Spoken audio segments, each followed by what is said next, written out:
ایک بھائی نے سوال کیا ہے کہ قرآن کریم مجھے بھول گئے ہیں، میں یاد بھی کرنا چاہتا ہوں اور دکاندار ہوں، تو آپ کے لیے بھائی آسان طریقہ یہی ہے کہ قرآن کریم کے لیے وقت نکالیں،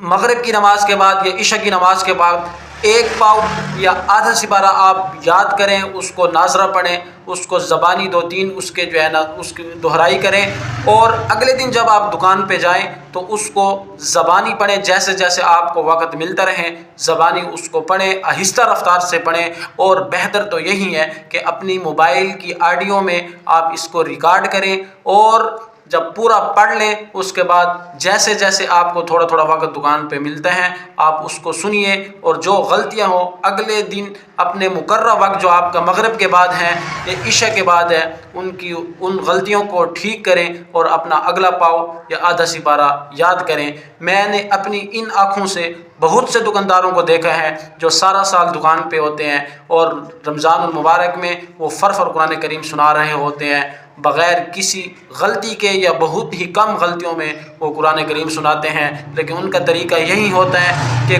دکان میں اپنا جو ہے نا وہ مصروفیت بھی ان کی ہوتی ہے، لیکن جیسے ان کو تھوڑا سا ٹائم ملتا ہے وہ قرآن کریم پڑھنا شروع کر دیتے ہیں، تو اس لیے دنیا کے کام بھی ان کے چلتے رہتے ہیں اور قرآن کریم بھی ان کو کبھی نہیں بھولتا۔